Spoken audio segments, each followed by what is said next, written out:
My daughter-in-law destroyed two families, mine and another innocent one, all because of her lust and greed.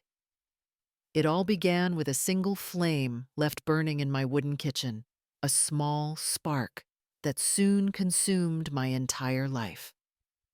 Join me in today's video to uncover how everything unfolded, and don't forget to tell me where you're watching from. And please hit subscribe, share this video to support me. When my son was buried, my daughter-in-law pushed me into a nursing home as if I were trash. That was the sentence echoing in my head as the metal gate clanged shut behind me. My name is Cora Hale, 68 years old. My left leg drags after the accident, and my left eye sees only darkness. I could still smell the burnt wood of my old house even now. The day we buried my son Victor, the only person who had ever truly cared for me. Jenna stood beside the casket in her black dress, crying louder than anyone. But when the funeral ended, her eyes dried faster than the flowers wilted. She took my arm too tightly and said she had arranged a place for me where I would be cared for. I didn't have the strength to argue, nor the place to go. The nursing home smelled of bleach and loneliness. The wallpaper peeled near the ceiling, and the nurse at the front desk barely looked up when Jenna signed the papers. Jenna's voice turned cold and smooth like glass. "Here you'll be taken care of. Don't worry about the will. I'll handle everything." I looked at her face for a long time. The same face that used to smile at my son as if he hung the moon. I said nothing. I simply nodded, letting her believe she had won. That night, while everyone slept, I lay still in the creaking bed, pretending to be weaker than I was, pretending my blind eye made me harmless. The wind outside rattled the window frames. Then I heard her voice from the hallway, hushed, nervous. She was on the phone. "The house and the insurance money are mine. No one knows a thing." Her laugh was soft but sharp. I turned my head slightly toward the sound, eyes open in the dark. My fingers clenched around the thin blanket. She thought I was finished, useless, defeated. She had no idea that grief, when it has nothing left to lose, becomes a kind of weapon. That night I decided not to die quietly in that place. I used to think flowers could heal anything. Back in Charleston, when the morning light spilled through the glass windows of Hale's Bloom, my little flower shop on Meeting Street life felt simple and pure. People came to me for weddings and funerals, joy and sorrow, and I treated every bouquet like a message written in petals. My hands would move without thinking, trimming stems, tying ribbons, breathing life into arrangements that would soon witness someone's most important moment. I had opened that shop with nothing but courage and a second-hand cooler. When I decided to raise my son Victor alone, people whispered behind my back. They said I was foolish, that a single mother wouldn't make it in Charleston's old neighborhoods. But I learned that resilience grows like ivy, slow, stubborn, unstoppable. Every dawn, I loaded crates of roses and lilies into my old truck, drove to the market, and built something that was truly mine. By the time Victor turned 10, I had saved enough to buy a small 2-story home with blue shutters and a magnolia tree in front. Hale's Bloom became a quiet landmark. The memory lace bouquets, my signature design, became known around town. I created them for both weddings and funerals, weaving a thin white lace through blooms to symbolize how love and grief are intertwined. Brides would come to me trembling with joy, and weeks later, I might see the same families again, this time holding tissues instead of veils. They trusted me because I never saw flowers as business.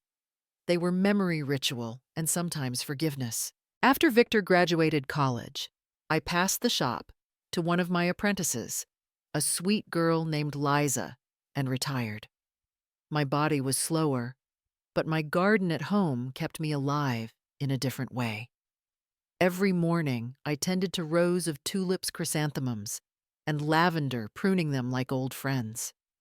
Sometimes I'd still get phone calls from old customers asking if I could make a memory lace bouquet for one last goodbye.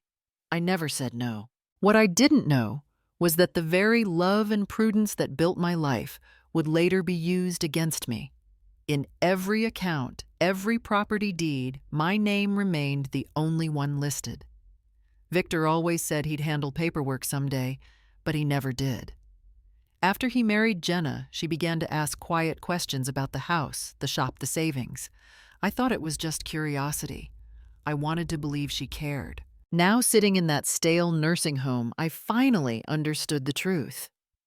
In her eyes, my signature wasn't a relic of independence. It was an obstacle. And obstacles to people like her were meant to be removed. Jenna Pierce entered our lives like a soft spring breeze. She worked as a nurse at the hospital, where Victor was a resident physician. Everyone adored her there. She had a voice like warm honey, gentle enough to make even the most anxious patient feel safe. The first time I met her, she brought a bouquet of white tulips from her ward and told me they reminded her of my son's kindness. I remember thinking how lucky Victor was. A woman who healed for a living, who smiled with her whole face, who made people believe she was sent from heaven. When they married, Jenna treated me like family. She would come over after work, cook supper for us, and hum softly while setting the table. On weekends, she helped me trim the rose bushes, always complimenting my arrangements. She once told me my flowers looked like something displayed in a luxury hotel lobby. I laughed, a little embarrassed, but flattered. It had been a long time since someone praised me like that. For a while, I believed she truly loved being part of our small, peaceful life. But sweetness can be a kind of disguise. A few months after the wedding, Jenna began bringing up small family business matters. She mentioned property taxes, joint ownership, things I had never paid much attention to. One evening over dinner, she said with a bright smile that it might be easier for the family if her name was added to the deed. "It's just a tax thing," she said lightly. Victor, always trusting and distracted by work, nodded. "Sure, honey. Whatever makes it easier."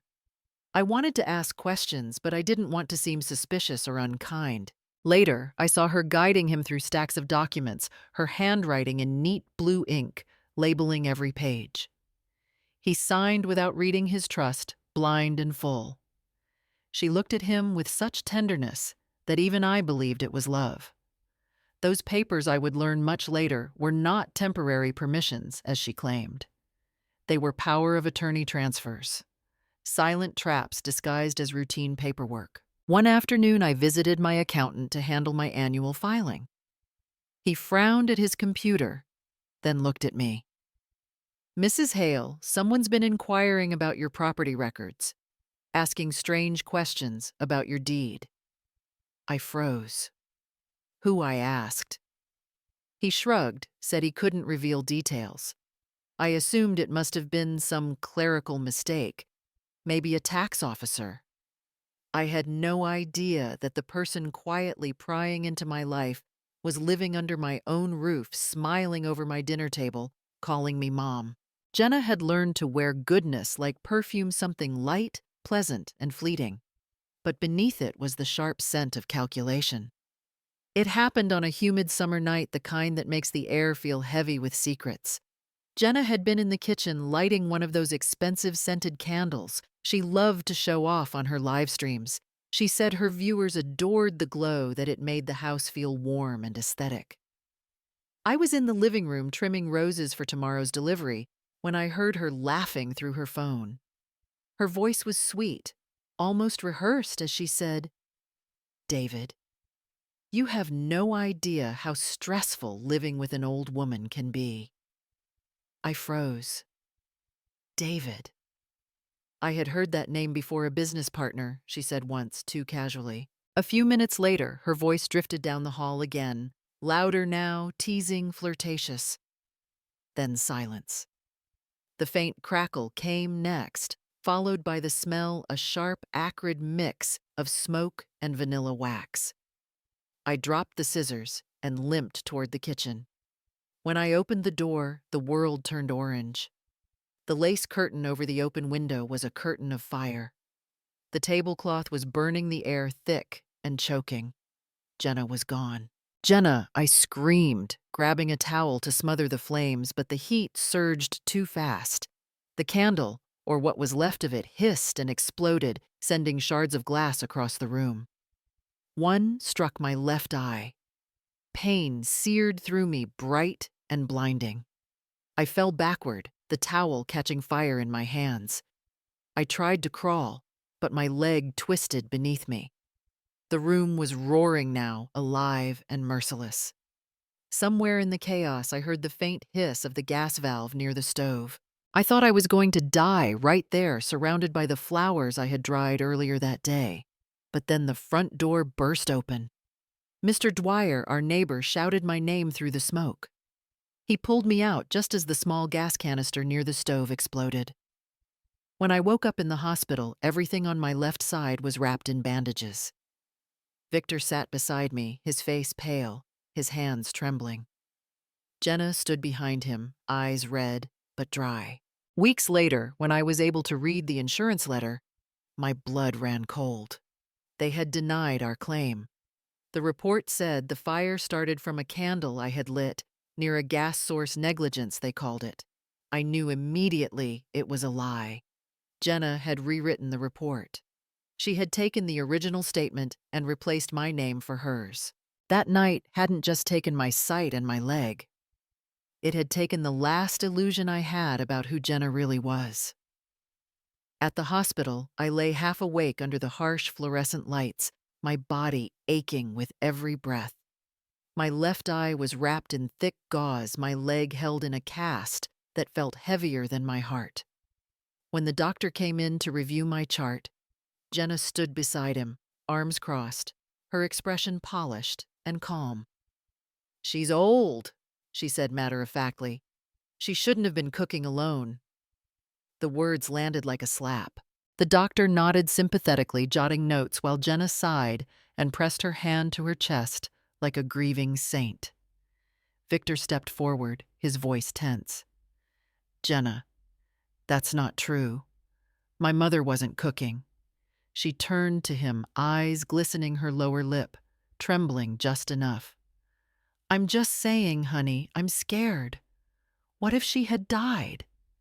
You know how stubborn she can be." I tried to help. Her voice cracked at the right places. The doctor looked at her with pity. To them, she was a devoted daughter-in-law doing her best with a difficult elderly woman. I wanted to scream the truth, to tear the bandages off and point at her. But I saw the confusion in Victor's eyes, the man I had raised to be gentle and fair, now caught between guilt and loyalty. If I spoke, it would shatter him.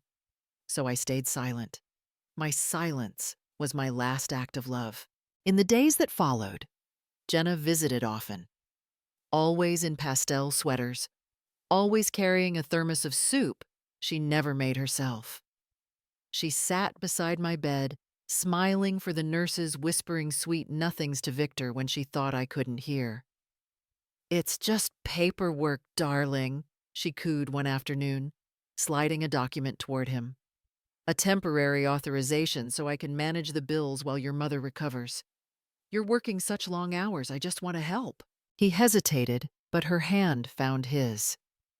The same hand that had set fire to our home. "All right," he murmured, signing where she pointed. She kissed his cheek and looked over at me. Our eyes met hers. Bright, mine dimmed, and in that quiet moment, I understood that pity was her weapon. She wielded it like a scalpel. Weeks later, a nurse confided something strange. "Mrs. Hale," she whispered, "security found your pain medication in the trash." It was unopened. I froze. There were cameras in that hallway. They had recorded Jenna tossing my bottle into the bin right after visiting hours. A small, thoughtless act, or maybe not thoughtless at all. At that moment, the fog of disbelief lifted. Her kindness had never been real. It had been strategy. And my silence, once meant to protect my son, had become the silence that nearly destroyed me. It was a gray morning when the truth finally stepped out of the shadows. I was still recovering my body fragile, but my mind sharper than ever when Victor received a call that changed everything. The woman on the line introduced herself softly, her voice steady with restrained fury. "Mrs. Pierce's lover is my husband. My name is Evelyn, and I think you deserve to know." There was silence. Then she added, "Meet me tomorrow. I have something you need to see." The next afternoon, Victor drove to the Charleston Harbor Marriott parking lot where Evelyn waited in a dark sedan.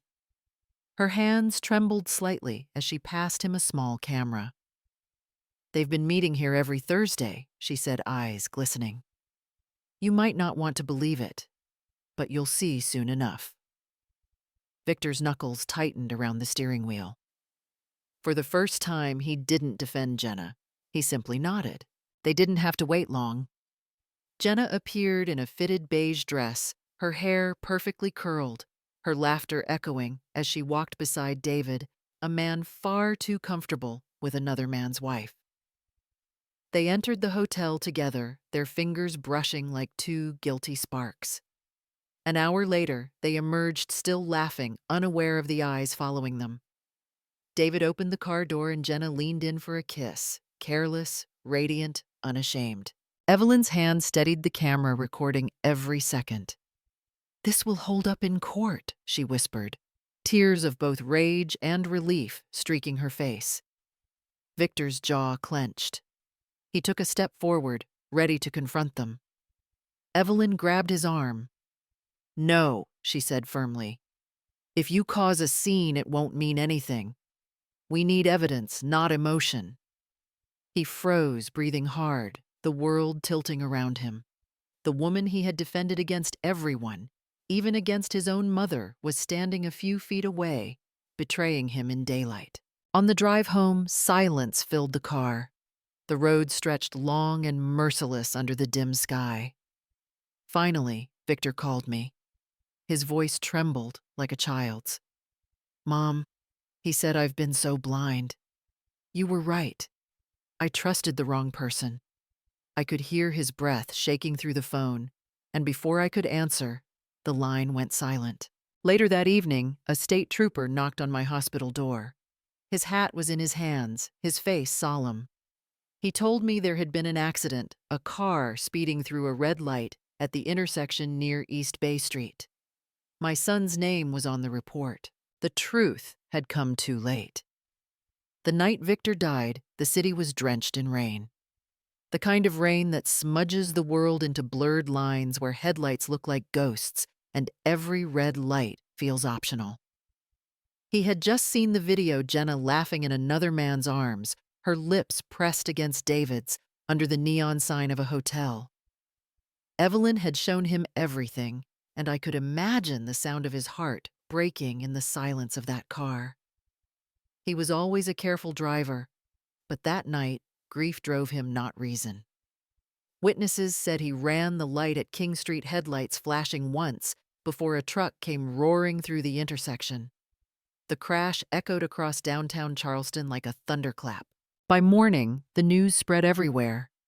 Local doctor Victor Hale dies in tragic car accident after losing control, the anchor said, with the kind of calm detachment people reserve for strangers. But he wasn't a stranger. He was my only son. My reason for waking up every day. I was still in my wheelchair when Jenna arrived at the hospital, dressed in black silk, her makeup flawless. She pressed Victor's lab coat to her chest, as if clutching a relic, sobbing loudly enough for the cameras she had called herself. Reporters lined the hallway, snapping pictures as she cried out. He was my whole world, but her eyes stayed dry. Even grief to her was performance art. When I asked to see him one last time, she turned toward the nurse and said, "She's too weak. Don't upset her." I bit my lip until I tasted blood. The nurse wheeled me away, gently unaware that the real cruelty wasn't in denial. It was in pretending to care. The funeral came 3 days later. The church was filled with flowers from Hale's bloom. My own arrangements, lilies and white roses, the symbols of purity and farewell. I sat near the front, my trembling hands gripping Victor's framed photo. The air smelled of rain and lilies and loss. Beside me, Jenna stood in designer morning black sunglasses, covering eyes that hadn't cried once. She leaned slightly toward a man in a dark suit, her insurance attorney whispering something while cameras flashed. I wanted to scream at her to tell everyone what she really was, but all I could do was hold the picture tighter. The world saw a grieving widow and a fragile mother. Only I knew that one of us had lost everything and the other had just started calculating what she could gain. The funeral was so lavish that the local paper called it the doctor's farewell. Every flower arrangement, every ribbon, every candle seemed designed not to honor Victor, but to frame Jenna as the perfect grieving widow. The church shimmered under chandeliers and the flash of cameras. People whispered that she was a pillar of strength, that her composure was admirable.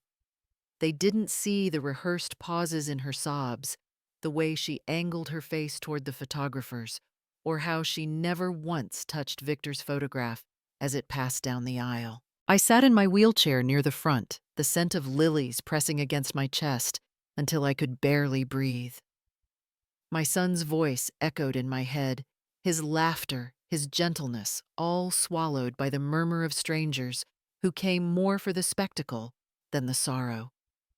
Jenna stood at the altar in a sleek black dress, veil pinned just right, her posture elegant, as if she were on a stage. When she spoke, her voice trembled perfectly. Victor believed in healing. He believed in helping others. I will continue his dream. The audience applauded softly. I wanted to scream. After the service, the reception hall buzzed with chatter and sympathy. Jenna glided through the room, shaking hands, offering faint smiles. I watched as she approached a young attorney in a gray suit, someone from the insurance firm I would later learn. She placed her manicured hand on his arm and said lightly, "I plan to sell the house and invest in a medical wellness center." Victor would have wanted it. Her tone was calm, confident, almost businesslike. The lawyer nodded, impressed. It was the first public seed of her plan to transform grief into profit. That evening, she came to me with a folder in her hands.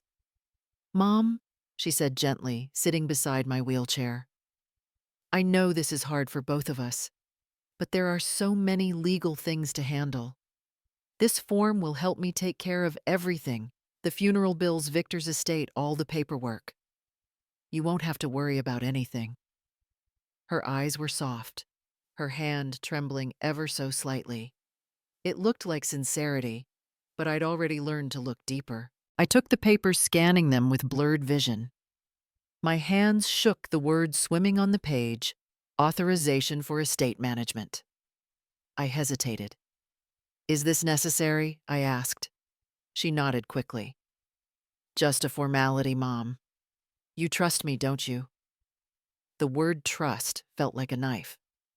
I signed, my hand weak from pain, not realizing I had just given her full control over everything Victor and I had ever built. Ever. By the next morning, my son's death had become her beginning. A week after the funeral, Jenna drove me to a place she called temporary care. The sign outside read St. Mary's Care Home in fading gold letters, surrounded by neat rows of roses that tried and failed to disguise the smell of bleach and old loneliness. She told the staff at the front desk that she was my legal guardian, speaking with the kind of confidence only a liar can master. The receptionist blinked in surprise and asked for documentation. Without hesitation, Jenna produced a neat folder, pulling out a notarized copy of what she called the last will and testament of Cora Hale. It looked official, the paper thick. The seal raised my signature, printed at the bottom in ink I'd never touched. It stated that I suffered from memory impairment and lacked mental capacity to manage my affairs. My heart dropped. I wanted to shout that it was false, but my voice caught in my throat. Jenna squeezed my shoulder, gently smiling as if comforting me. "Don't worry, Mom. This is for your own good." Her words wrapped around my chest like wire. Within hours, I was assigned to a shared room with 3 other women, all frail, all forgotten. My bed was next to the window, though the view was just the parking lot and a dying maple tree. The nurse took away my phone, saying, "Your daughter-in-law requested some quiet time for you." I nodded silently, swallowing the rage. They thought I was harmless, old, confused, compliant. I decided then that silence would be my shield until I found a way out. Every weekend, Jenna appeared at the door, dressed in chic coats and perfume that didn't belong in a nursing home. She carried stacks of papers and a pen with gold trim. "Mom, I need you to sign these," she'd say, sweetly, tilting her head just enough to look caring. My hand trembled as I scribbled across the lines, never fully reading. "I'm only trying to secure your future," she'd add, smiling like a nurse in a commercial. The nurses adored her. They called her such a devoted daughter. I knew better. Her visits were never about care. They were about control. She needed my name to disappear from every document that tied me to the life I built. And she was making it happen, one trembling signature at a time. Later, I learned the truth from Jeremy, a young legal investigator who reviewed Victor's old case files months after. Jenna had bribed a clerk from Victor's former law firm to fabricate the guardianship order, a temporary authorization that gave her legal control over my estate. It was a federal offense, a crime so severe it could put her behind bars for years. She thought she had buried her trail in paperwork and charm, but paper, like people, has a way of remembering. One afternoon, a nurse's aide turned on the radio to fill the silence of our shared room. I was half dozing when a familiar name pierced through the static. "The historic home on Maple Avenue is officially on the market," the announcer said brightly, "owned by the widow of the late Dr. Victor Hale." My heart clenched. Maple Avenue. That was my house. The one I bought with years of early mornings and sore hands, the one where Victor took his first steps. I stayed still, pretending not to hear, but inside my chest, something began to burn quietly. When the aide left, I called softly to Kendall, the young nurse, who often slipped me extra tea bags and kindness. "Kendall," I whispered, "can you check something for me online?" "My old address, 112 Maple Avenue." She frowned, hesitated, then nodded. Later that night, she came back eyes wide. "It's true, Mrs. Hale," she said under her breath. "It's listed for sale, pictures and all. The agent's name is Jenna Pierce Hale." She bit her lip, as if afraid to say more. I thanked her with a faint smile, then looked toward the window. From that moment, I decided to become the woman Jenna believed I was: helpless, blind, broken. I let my eyes drift unfocused, stopped responding when people waved or spoke. When doctors asked questions, I mumbled or stared into space. The staff began whispering that my mind was fading fast. Even Jenna seemed convinced. She visited every Sunday, her perfume sharp as ever, her voice too sweet. "Poor Mom," she'd say loudly, knowing the nurses could hear. "She doesn't even recognize me anymore." But I did. I recognized every false word, every calculated sigh. I just didn't let her know. Instead, I listened. Her phone calls, her careless chatter with lawyers on speakerphone, the way she bragged about finalizing property transfers. I memorized every detail, every phrase. Late at night, when the ward went silent and only the humming of machines filled the air, I reached for the small notebook under my pillow. It wasn't really a notebook, just torn pages stitched together with tape. Using the tips of my fingers, I wrote in raised dots crude versions of Braille I had taught myself after losing sight in one eye. Each page held fragments of her lies, dates, amounts, and names. Kendall became my silent ally. She would bring me dried flowers for my bedside table, roses, lavender, sometimes baby's breath, and I'd slip the folded pages inside the hollow stems of the vase. "No one checks the flowers," she whispered once, smiling nervously. I nodded. No one ever would. The house on Maple Avenue might have been sold on paper, but in my heart, I had already begun to reclaim it, one secret note at a time. I first met Kendall the week after they moved me to Ward C, the quiet corner of St. Mary's, where the forgotten were tucked away, like old photographs. She was young, barely past 25, with kind eyes that didn't look through me like the others did. Most nurses came and went with their routines, but Kendall lingered. She spoke softly, called me Mrs. Hale, and always made sure my tea wasn't too cold.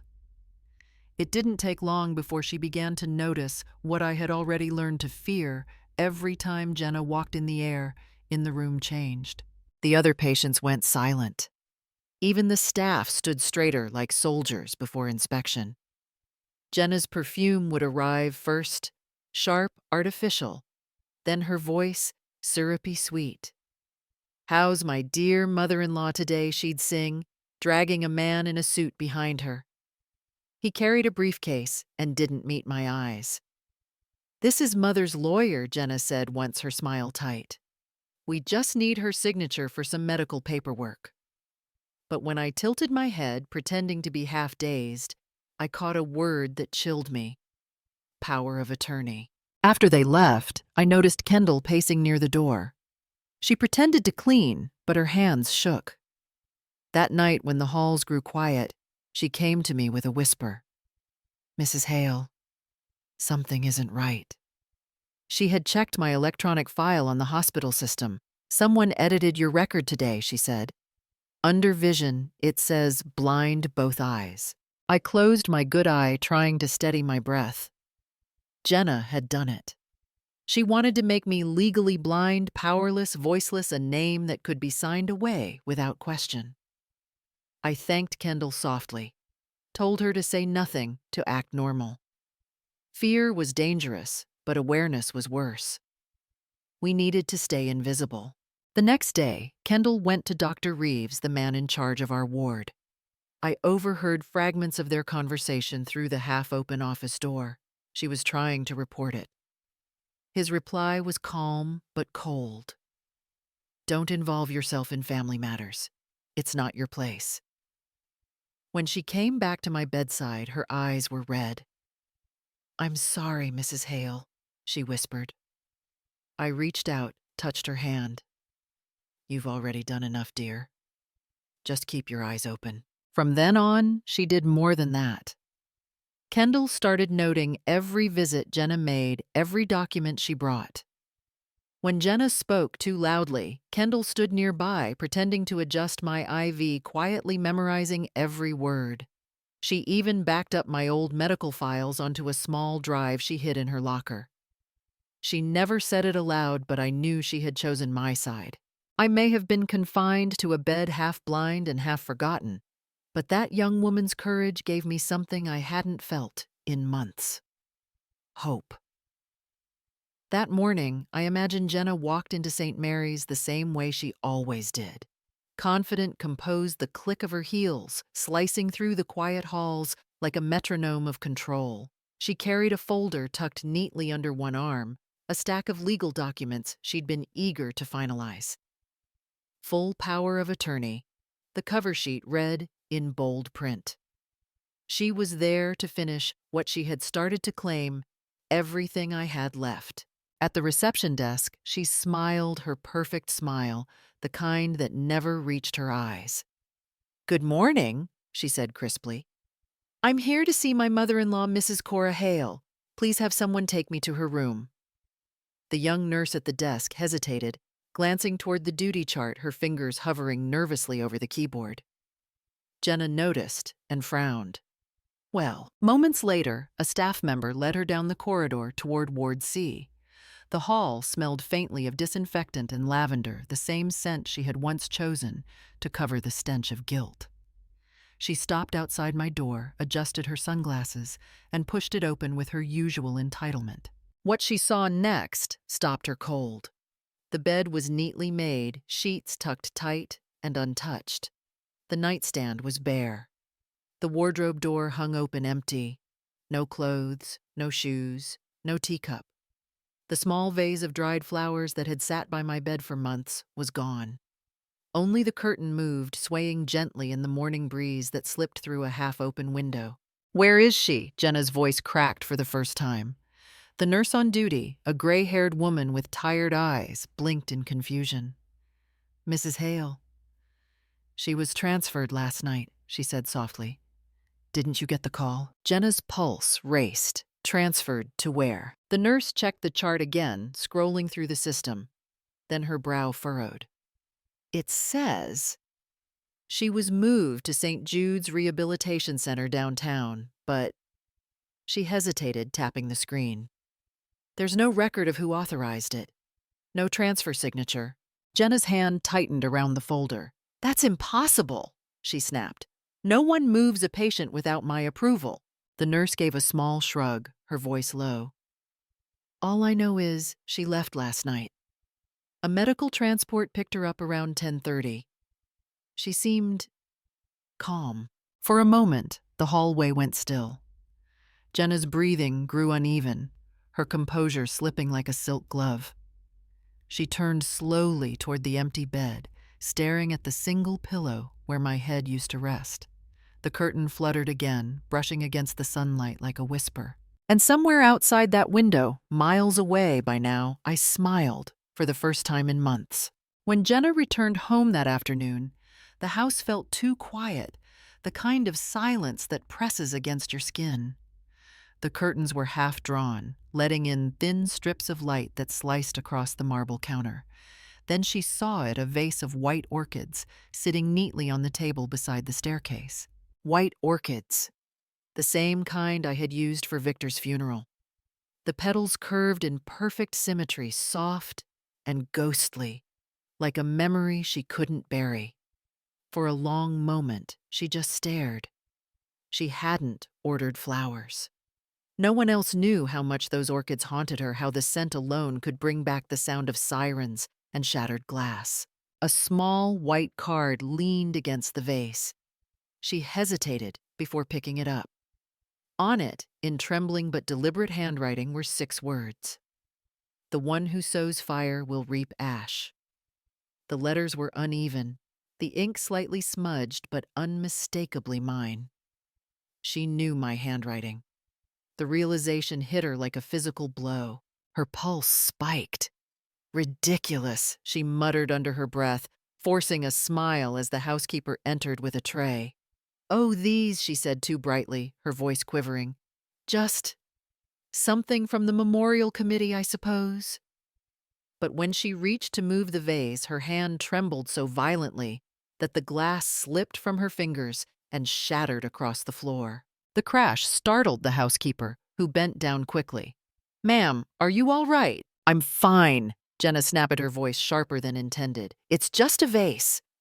But her eyes were wide, unfocused. The white petals lay scattered on the tiles like ghosts of her guilt. She knelt to gather them, and as she did, something small and metallic rolled out from the broken base, a flash drive no larger than her thumb. It clinked softly against the tile before disappearing beneath the edge of the rug. Jenna froze, staring at it, her mind too frantic to process. Then, shaking, she reached out and picked it up, turning it in her hand. No label, no markings, just cold plastic. She slipped it absent-mindedly into her purse, unaware of what she was holding. She didn't know that it was bait, a carefully placed message from the woman she thought was blind, the one she had buried under lies. And somewhere miles away, in a quiet rented apartment under another name, I closed my notebook and smiled faintly. The first move had been made. When I saw him again, nearly 50 years had passed.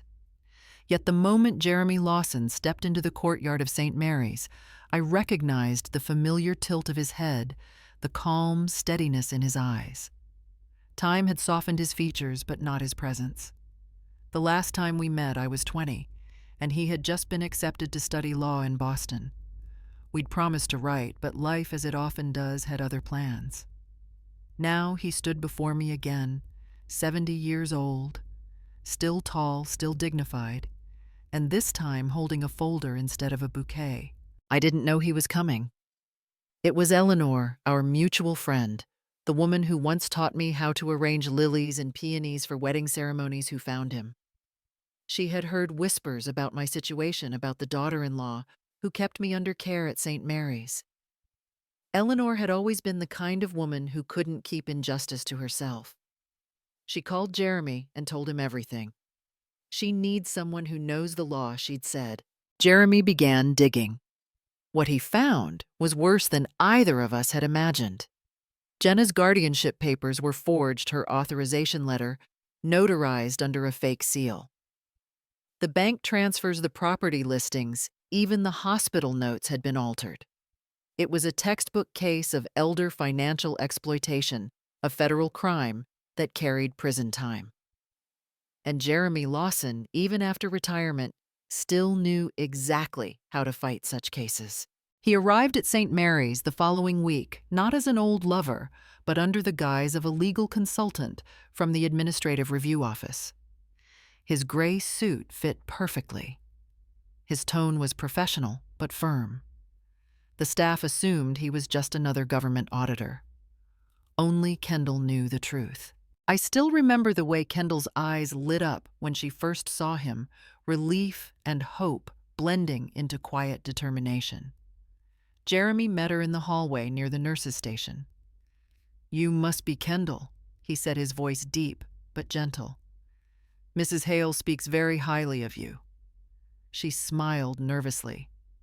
"She told you." "In her way," he replied. That evening, the three of us met secretly in the small greenhouse behind the facility. It smelled of soil and orchids, my favorite scent. Jeremy laid out the documents on the table, Jenna's falsified guardianship order, the bank statements, and a preliminary petition for reinstatement of my rights. "We'll do this properly," he said. "No confrontation, no chaos. The law will undo what she's done." As I listened, something inside me stirred the same feeling I once had when we were young and planning our future. Hope, cautious but alive. For the first time in years, I wasn't just surviving. I was preparing to reclaim everything she had stolen: my name, my freedom, and my dignity. That night, the world outside St. Mary's was wrapped in mist. The air smelled of rain and iron, heavy with something that felt like destiny. Kendall had timed everything down to the minute. At exactly 11:30, she walked quietly to the maintenance room and flipped the circuit switch. The entire Ward C went dark. The hum of fluorescent lights vanished, replaced by startled whispers and the soft beeping of emergency generators kicking in. A faint red glow filled the corridors, just enough for a person who knew their way to move unseen. I sat waiting in my wheelchair, heart pounding but steady. For months, I had been planning this moment in silence, letting Jenna believe I was harmless, broken, finished. Now, as the emergency lights flickered across the walls, I took a deep breath. Freedom had a smell antiseptic and dust mixed with fear, and I could almost taste it. Outside, Jeremy's van rolled to a stop by the side entrance. The vehicle bore the seal of the South Carolina Department of Health, borrowed through one of his old contacts. He wore his old legal badge clipped to his jacket, the words "Administrative Emergency Review" gleaming faintly. To the guards on duty, he looked every inch the legitimate investigator on a night inspection. Kendall met him by the service door, her face pale but determined. "Everything's ready," she whispered. He nodded once. Together, they moved quickly down the corridor toward my room. When the door opened, Kendall smiled at me through the dim red light. Time to go home, Mrs. Hale. She helped me to my feet. I was dressed in a plain patient's gown covered by a gray coat. A pair of dark glasses hid my good eye. I leaned on a cane for balance, though my steps were firmer than they'd been in months. Jeremy handed me a small clipboard, an official-looking transfer document with forged hospital stamps. "You're being moved to St. Jude's Rehabilitation," he said, voice calm and steady. I almost laughed at the irony. As they wheeled me through the hall, the few staff members we passed barely looked up. The generator lights cast long shadows that made faces indistinct. To them, I was just another patient being transferred under emergency protocol. At the exit, Jeremy held the door open, and the cool night air hit my face. For the first time in almost a year, I felt the outside world real wide alive. Before leaving, Kendall turned back to my room. On the small table by the bed, she placed a white orchid in a glass vase and slid a folded card beneath it. The message was short in my own handwriting that she had copied carefully, no longer a victim. Then she turned off the light and closed the door behind her. As the van drove away into the fog, I looked at my reflection in the window. The woman staring back wasn't the frail widow who had once begged for mercy. She was something new, quiet, patient, and ready. The lake house was small, hidden behind rows of cypress trees that leaned toward the water, like old friends keeping secrets. Jeremy had bought it decades ago as a fishing retreat, but it now became something else, a sanctuary. He helped me out of the van gently, his hand steady under mine. The air smelled of pine and rain, and for the first time in months, I could breathe freely without the antiseptic sting of the nursing home. "No one knows this place exists," he said quietly. "You're safe here, Cora."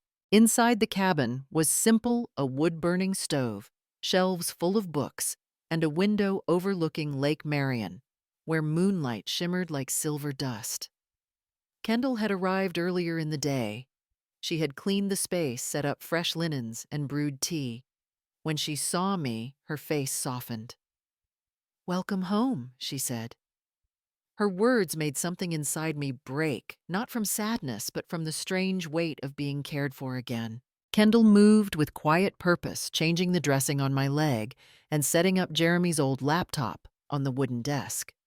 She connected it to a portable Wi-Fi hub so we could track Jenna's digital footprint. "She's posting pictures again," Kendall said with a faint edge in her voice. "Fundraisers, charity events, all using your husband's name.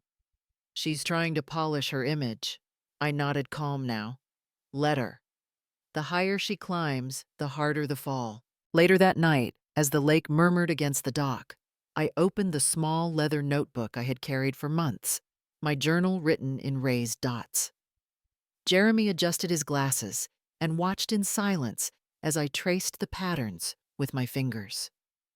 Each page recorded the truth, dates, times, and fragments of Jenna's phone calls, overheard at St. Mary's, her conversations about forged papers, the money transfers, the insurance deal she whispered about with her lawyer. I handed the book to Jeremy. "It's not much," I said softly. "Just what I could remember." He turned a few pages, reading the notations carefully. Then he looked up, his eyes gleaming. "Cora, this isn't just memory. This is evidence admissible, time-stamped, detailed. It's enough to open a federal case, elder abuse, forgery, insurance fraud. You may have just built what every prosecutor dreams of, the truth in writing." For the first time in years, I felt alive. Not just surviving, but standing again in spirit, if not in body. The quiet house buzzed with new purpose. Then, just as Jeremy was closing the notebook, the phone on his desk rang. He frowned, answered. A woman's voice came through, low and shaking. "Mr. Lawson. My name is Evelyn, David's wife. I know her. Jenna. She ruined my life too. Please, let me help Mrs. Hale." Jeremy met my eyes, the old fire returning to his.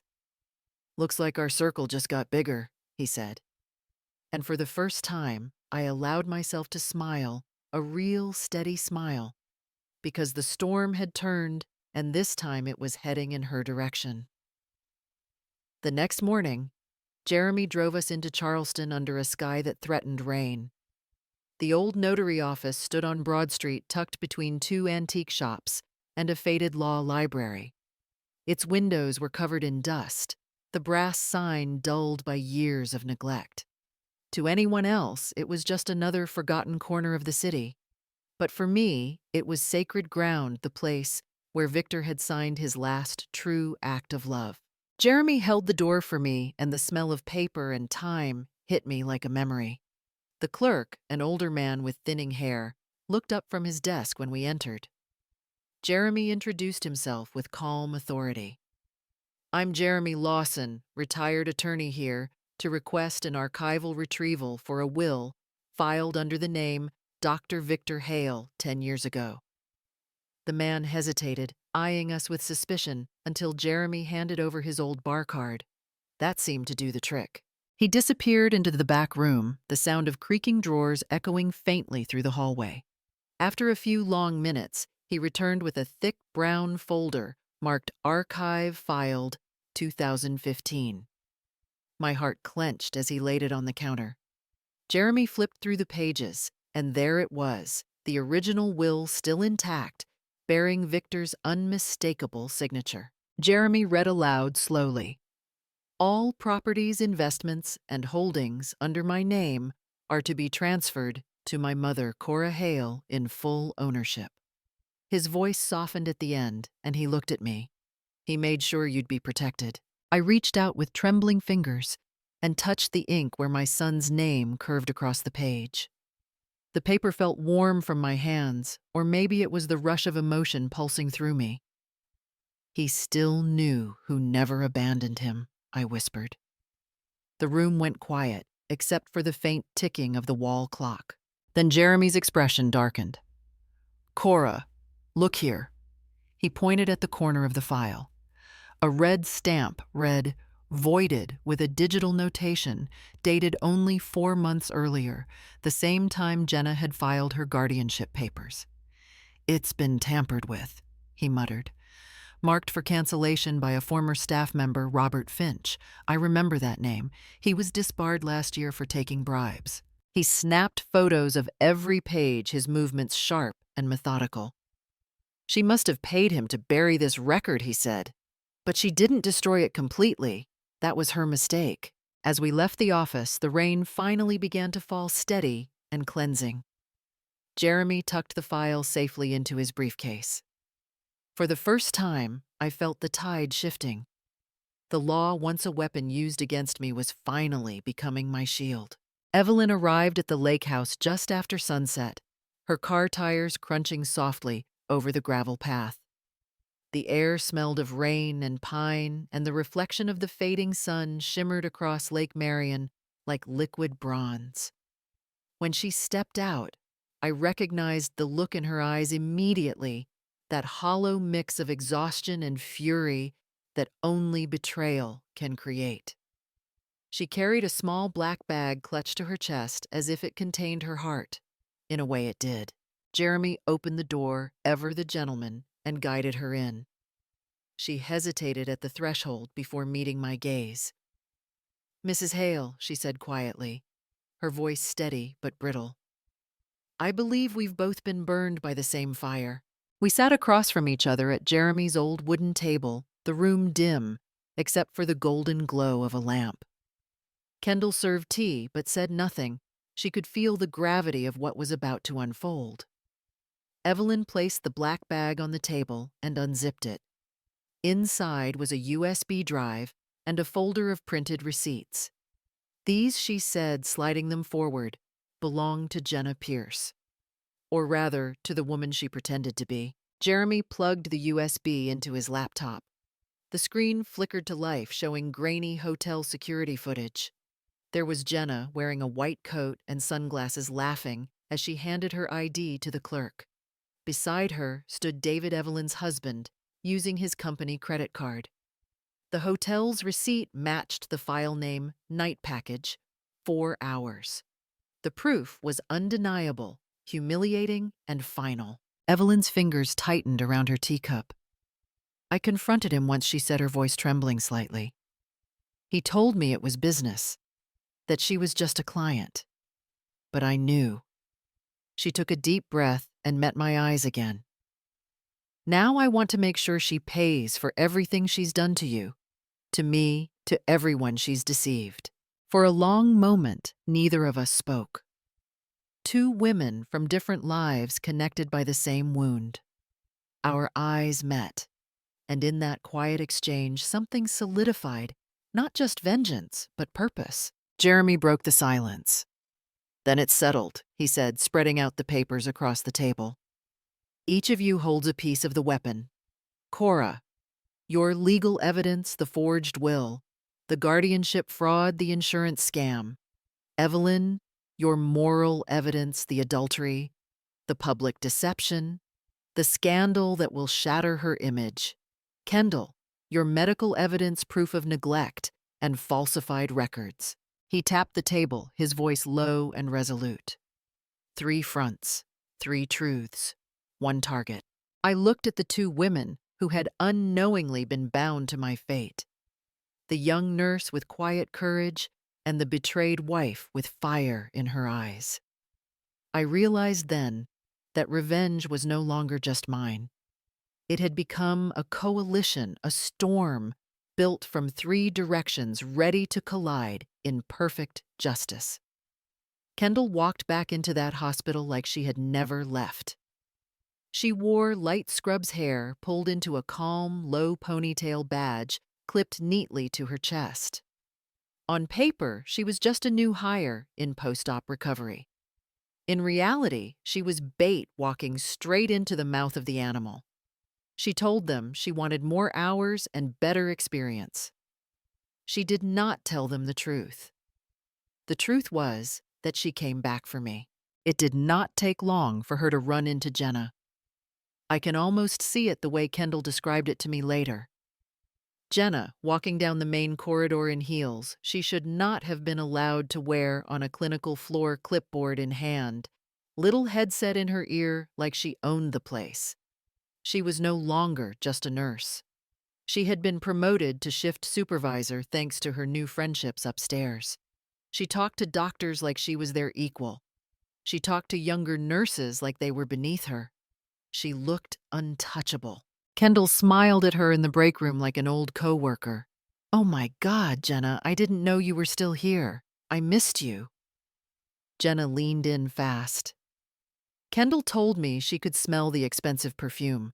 The kind of woman who has something to hide always wears too much perfume. They hugged in front of everyone. From that moment, Jenna didn't see her as a threat. She saw her as a tool. That was Jenna's mistake. The chance came 2 weeks later.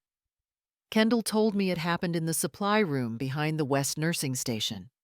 It was a cramped space lined with IV bags, gauze, gloves, controlled meds in a locked cabinet. The kind of place where people think cameras do not reach. Kendall had already prepared. She wore a pen clipped to her pocket, a simple black pen with a tiny lens where the metal clip met the barrel. She tested it 3 times at home before she dared bring it in. That afternoon, she slipped into the supply room to check inventory, then waited. David arrived first. He looked nervous, glancing over his shoulder twice, still in his button-down shirt, from whatever fake business meeting he claimed to have. A minute later, Jenna walked in and closed the door behind her. The recording caught everything. David pulled a thick white envelope from his jacket and pressed it into Jenna's hand. "You'll get the rest once the house is taken care of," he said. "Just finish the paperwork and keep her quiet." Jenna didn't ask what he meant by her. She didn't have to. I was her. I was always her. She just smiled and tucked the envelope into her scrub jacket like it was nothing more than an order list. She even laughed. That was the moment Kendall told me that made her shake. Not the bribe, the laugh. That easy little laugh at the idea of my silence being bought. As soon as Jenna left the room, Kendall stayed behind just long enough to steady her hands. Then she walked out like nothing had happened, went to the locker room, pulled the pen apart, and took out the tiny memory card hidden inside. She did not bring it to Jeremy in person. She was smarter than that. She mailed it to the lake address in a plain envelope, no return name. Jeremy received it 2 days later. He did not waste a minute. He copied the video to what he calls his legal drive, the one he keeps off the internet. Then he prepared something I never thought I would hear in my lifetime.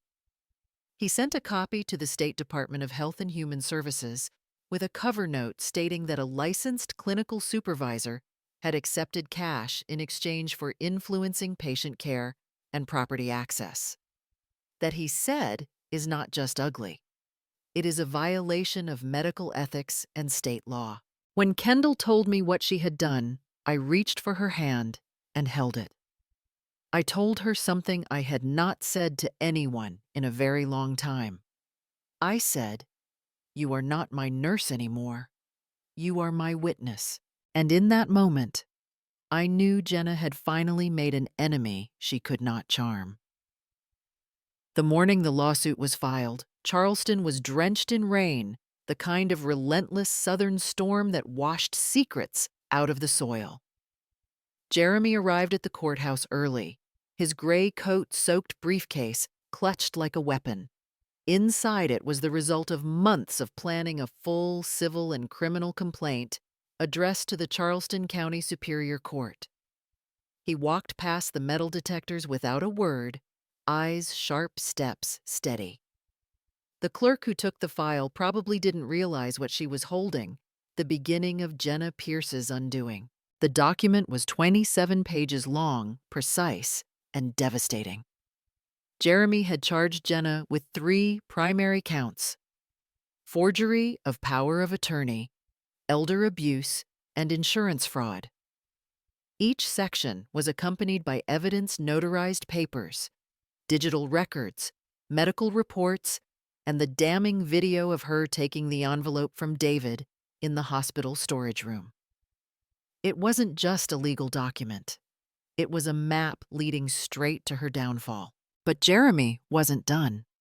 As soon as he left the courthouse, he mailed an anonymous press release to the Charleston Post, the city's most respected newspaper. The subject line read, "The Nurse Widow Case, a developing story of greed and betrayal." Within 24 hours, reporters began digging. By the weekend, the headline appeared online, "Charleston Nurse Under Investigation for Elder Financial Exploitation." It spread fast, picked up by local news stations, blogs, and legal forums.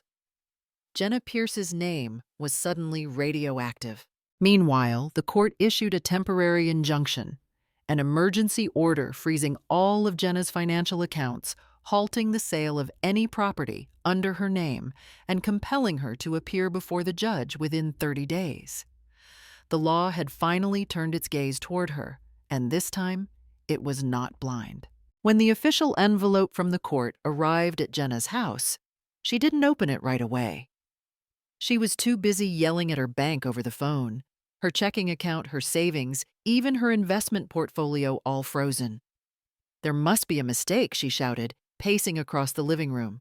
Her hands trembled as she tore open the envelope.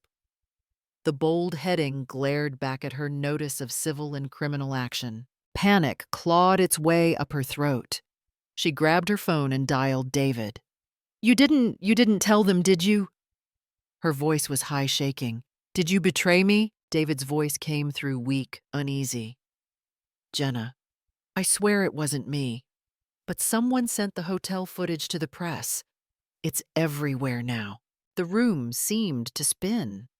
Jenna dropped onto the couch, staring blankly at the TV as a news anchor read her name aloud. Her empire, the lies, the money, the image was collapsing faster than she could breathe. Somewhere by the lake, Jeremy received the court's confirmation email. He closed his laptop and looked at me. "The first domino has fallen," he said.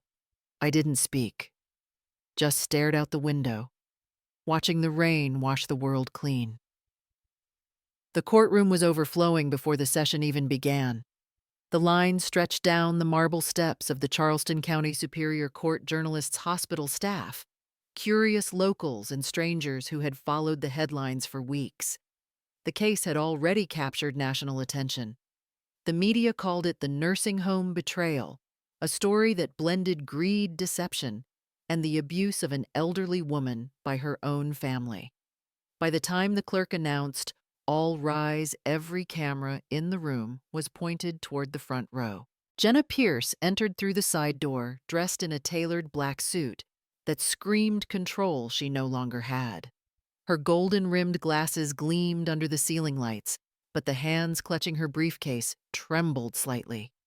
She tried to smile for the cameras, but the flashes caught the tension in her jaw, the fear beneath the practiced poise. She was the picture of someone who had built her life on charm and was watching it fracture one spotlight at a time. Across the aisle, I sat in the front row beside Jeremy. My hands wrapped tightly around my cane knuckles, pale. Every step that had led here, the lies, the forged papers, the humiliation of being locked away, now rested in this single moment. The air was thick with murmurs, the scent of perfume paper and nerves. When the judge took the bench, silence fell like a curtain. Jeremy stood first, calm, deliberate, every movement measured. He presented the opening argument not as an attorney seeking victory, but as a man delivering truth. He outlined the pattern of Jenna's crimes, the falsified guardianship documents, the misuse of medical power, the stolen insurance funds. His voice carried not anger, but authority, each word landing like the strike of a gavel. Then came the evidence. The court projector lit up with images and files, the original will, showing Victor's signature, the bank records showing forged transactions, and finally, the video, the one Kendall had risked everything to capture. The sound of David's voice echoed across the courtroom.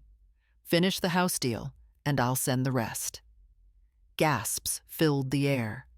Even the judge paused before nodding for Jeremy to continue. Jenna's composure shattered.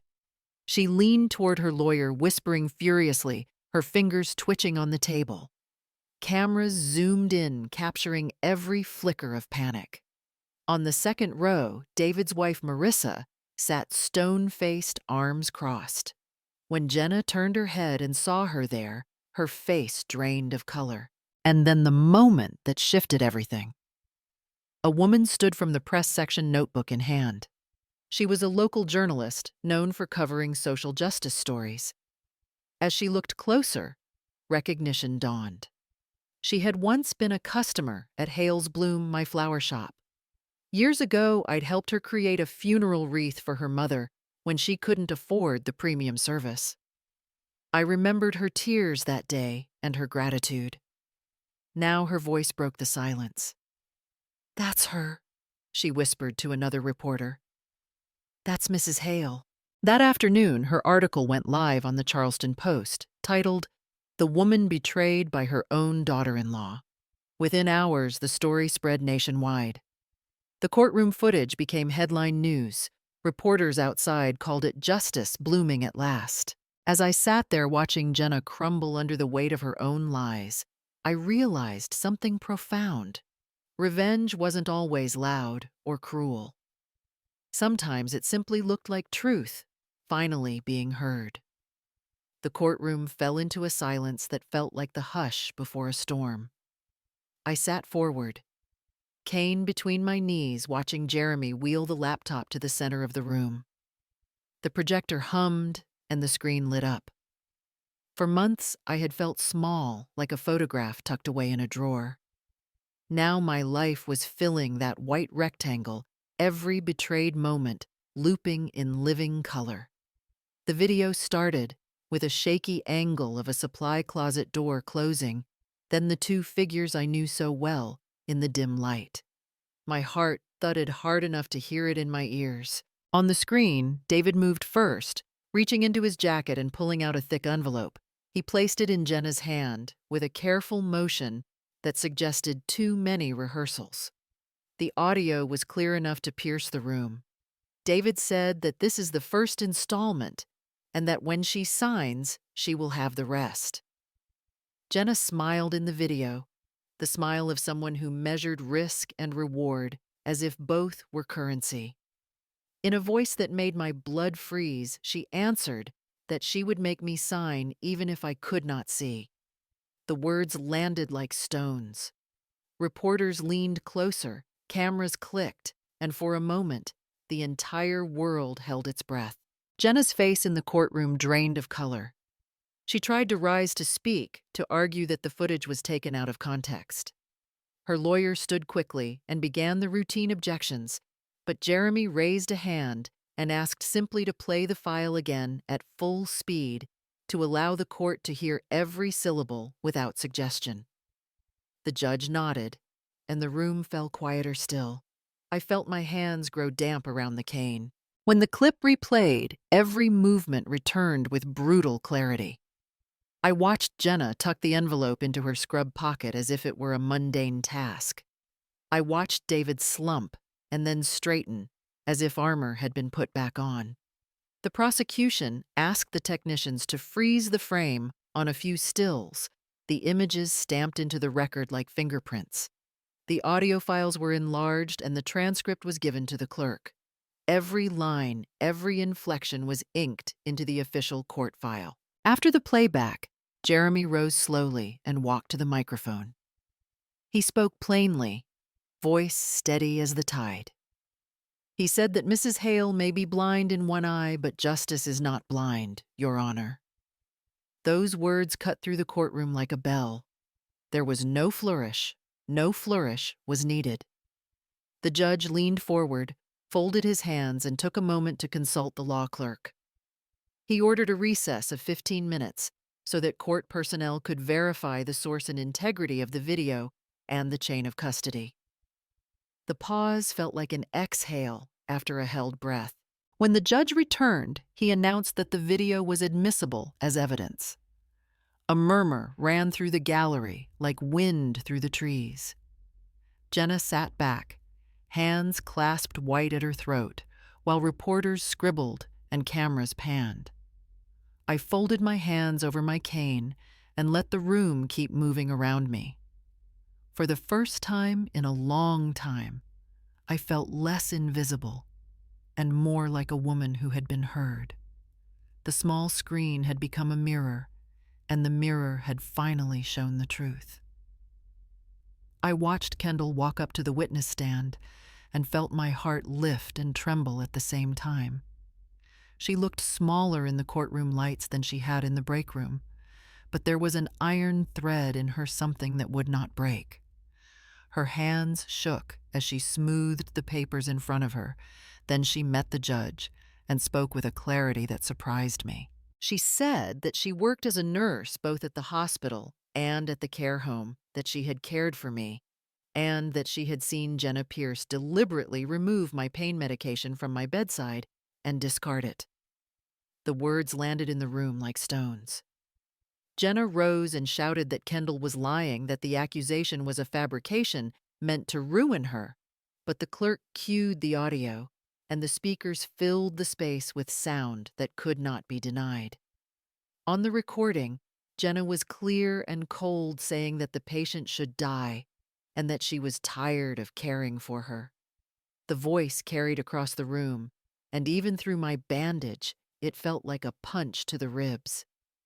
For a moment, the court was so quiet, I could hear the clock tick, and a reporter near the back whispered that the whole city would remember the name Jenna Pierce as a warning.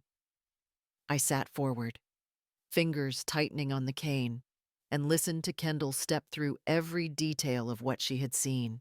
She described the night the syringe tray was left half empty, the chart entries that were altered, and the time she found the pain pills in the trash beneath the linen cart.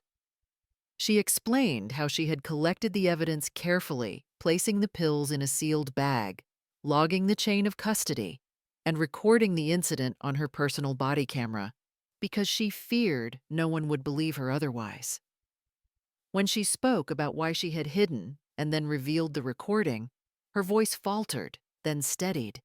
and she said she could not stand by while an old woman was being silenced for profit. The prosecutor asked precise questions, and Kendall answered with specifics, with times and dates, and the names of staff who had been present. Each answer cut through Jenna's defense like a light. I could see Jenna pale and press her lips together, and I could feel my son Emily in the memory of his laugh that used to fill our kitchen before all this mess. The judge watched Kendall with an expression that held both sorrow and a careful weighing of truth, and when the audio and Kendall's testimony were entered into evidence, there was a murmur through the packed room.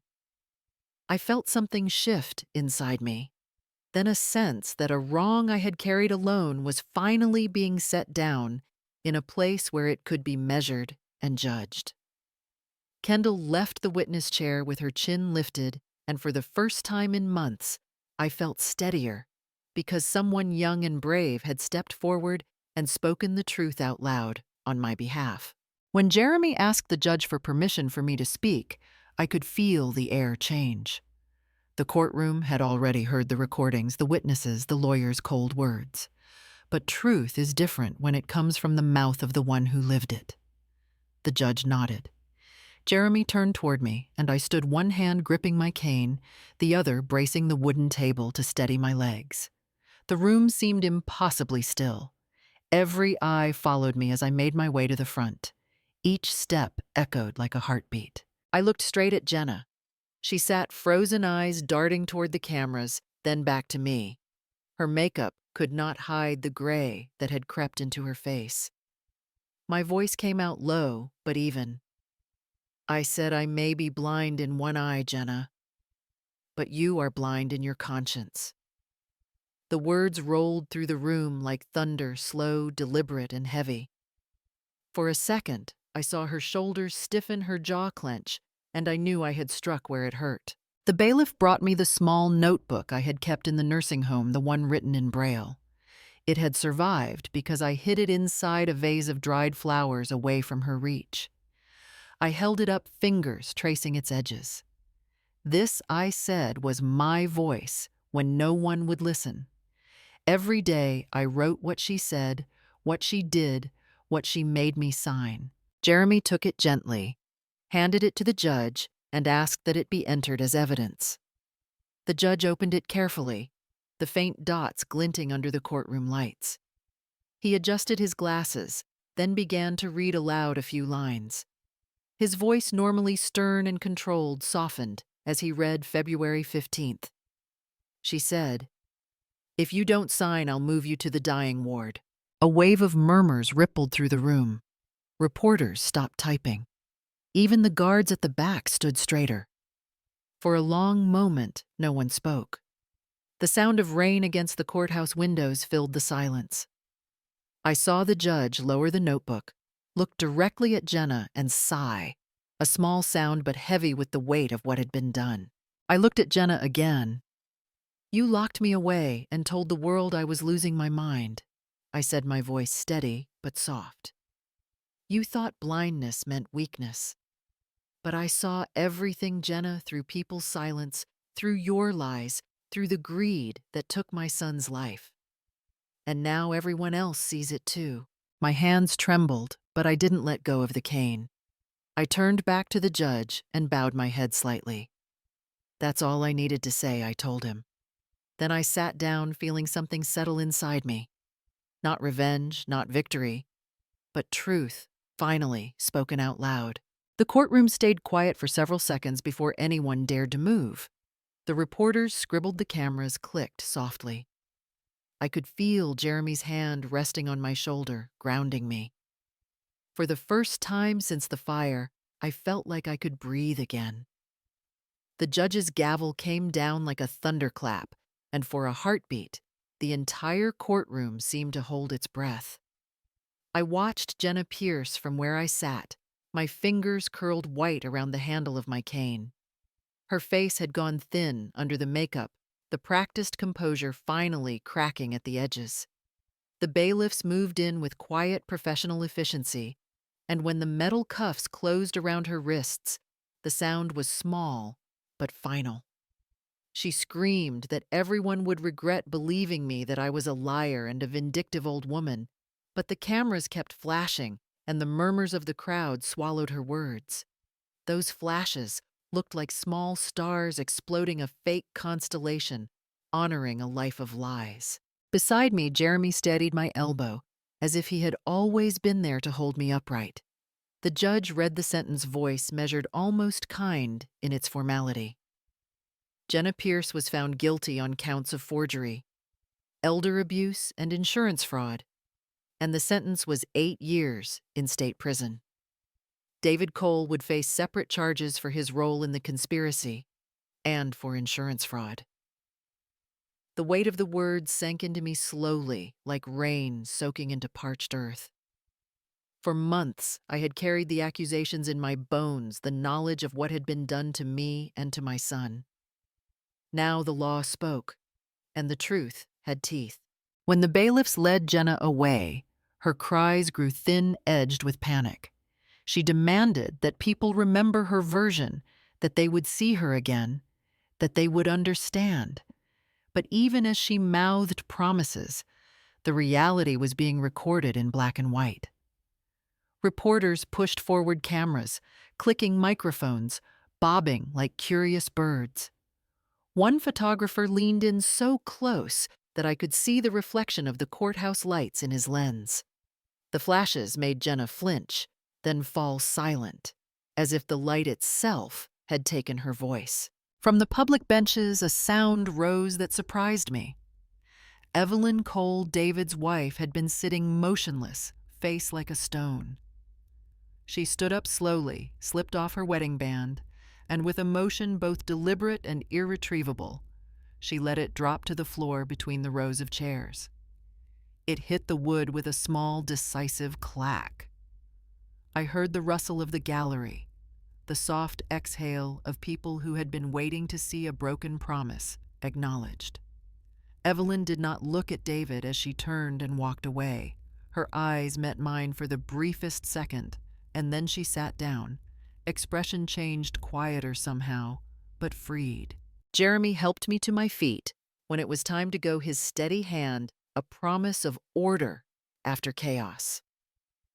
As we moved through the press, a cameraman caught my words on a boom mic. I said quietly, "Leave her to the consequences of the fire she lit. Let her carry it where it belongs." My voice surprised me with its calm. In the corridor, reporters shouted questions, and fists waved recording phones. Outside, the April light felt clean against my face, and for the first time in a very long while, I felt like the air belonged to me again. Justice had not erased my pain, nor had it brought Victor back, but it had turned a small corner of the world toward right. Karma, whatever name you give it, had bloomed under the courthouse lights. When the final judgment was read, the noise of the courtroom faded into something like distant rain. 7 years. That was the sentence. 7 years for fraud, forgery, and elder abuse. The same number of years I had spent mourning my son and pretending not to see the darkness growing under my own roof. Jenna did not look back as they led her away this time. No more screaming, no more cameras, no more defiance. Just the quiet shuffle of chains and the sound of a door closing behind her, a sound that felt to me like the world taking a long-needed breath. Weeks later, the house on Maple Avenue was mine again. The same creaking porch, the same rose bushes that had survived the fire, the same oak tree where Victor had once built a swing. But everything felt different. Peaceful. I moved back slowly, room by room, cleaning, restoring, planting new flowers in the yard. My grandson came to stay with me on weekends, filling the rooms with laughter that washed away years of silence. Jeremy visited often, sometimes to discuss legal papers, sometimes just to share tea. We had both learned to speak gently, as people do when life has already shouted too much. Kendall stopped by one morning with her nursing school acceptance letter. Her hands trembled when she held it out, and I felt my heart swell with something close to pride. I told her the tuition would be taken care of a scholarship in memory of the kindness she had shown when no one else dared to.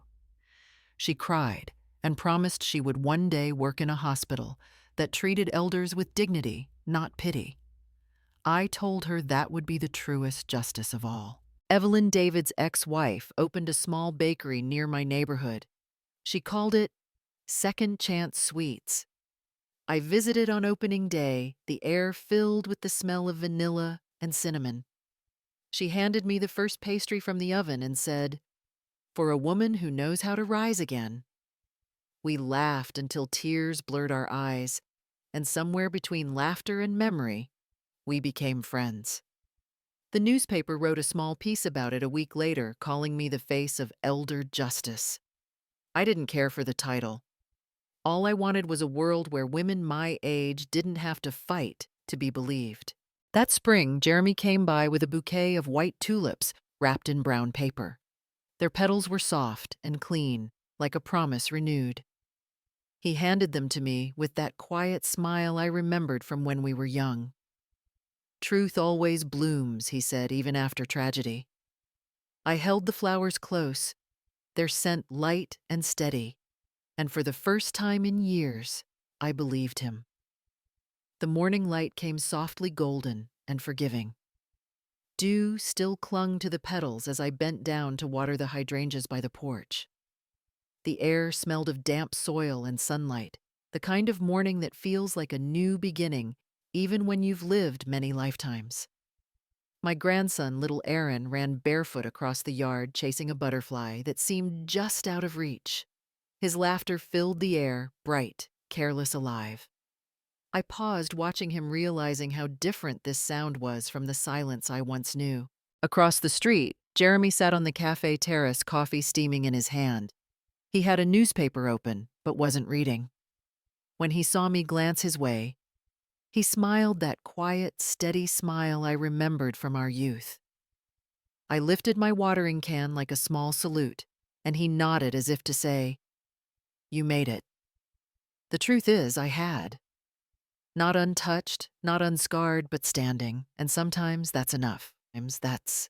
The white tulips he brought last week were still fresh in the vase by the window.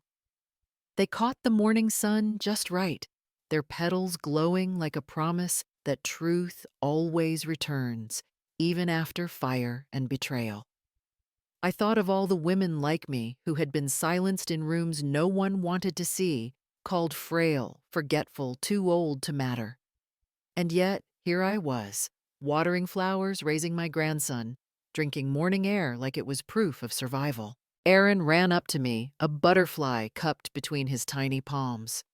"Grandma, look! It landed right on me!" he shouted, cheeks flushed with joy. I smiled and brushed the hair from his forehead. "Maybe it knows," I said softly. "Maybe it knows we're finally safe." He didn't understand, but he laughed again, and that was enough. Jeremy crossed the street after a while, his footsteps slow and sure. "You kept the garden," he said, looking around. I nodded. "It kept me," I replied. We stood there a moment, both quiet, letting the morning speak for us. The breeze carried the scent of tulips and earth, simple things, but they meant everything now. When he left, I sat on the porch swing, the sound of Aaron's laughter fading into the distance. I closed my eyes and whispered the words I wished someone had told me years ago. Truth doesn't need to shout. It just needs someone to believe it. If you've ever been betrayed or silenced by your own family, tell your story. Somewhere, someone is waiting to hear it and to believe you. Because justice isn't always loud. Sometimes it's just a grandmother watering her flowers quietly, finally, at peace.